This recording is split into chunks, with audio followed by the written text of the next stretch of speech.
Good evening. And tonight on Independent Nightly News, I've got a RedState.com article where they were bringing up CNN asks why polls surging for Trump, forced to report economy's highest rating in almost 2 decades. All right. So, as you can see here, they've got them, basically going, showing where everything was happening, what the graph does. And CNN just came out with a poll and reveals why Democrats have been pushing impeachment so hard, even without facts and evidence to support their position. It's because they're desperate to figure out a way to stop President Trump from being reelected. And that is just it. Here's some polls from the key battleground states by CNN. Biden 47%, Trump 47%. That's the closest one. Warren 46, Trump 48, Sanders 45, 49, Buttigieg 43 to 48. As you can see, Trump looks like he could beat every one of them. So that's why they're flipping out, right?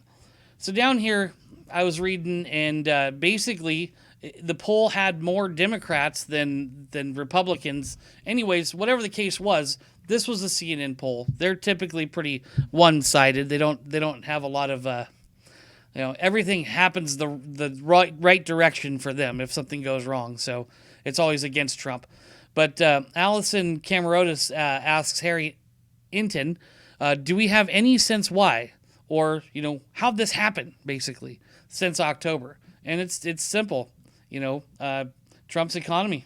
It's the highest almost 2 decades, and tons of support from the Republican Party.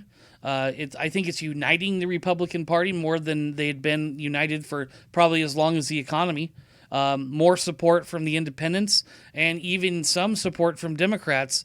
I know against the impeachment there definitely was, but I think overall they like their stocks going up too. They like their investments being as high as they are. I promise.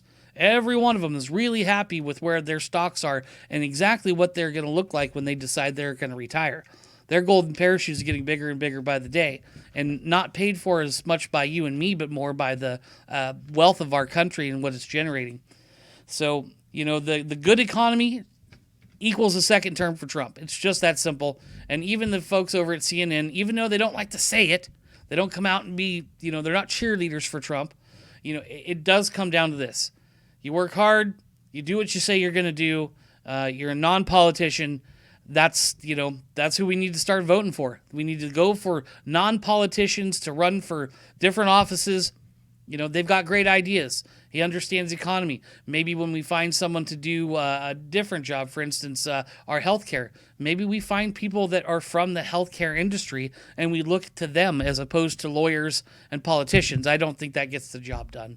So, hey, you guys, thanks a lot for checking me out again tonight. Go on to my Twitter and my Minds.com, the whole 9 yards. I've got Facebook. I got some crypto links down below if you want to help donate, keep this thing going. I should have my webcam up soon. I got a little plan to do that little podcast thing. It should be a lot of fun. And I just thanks you guys for listening. Peace.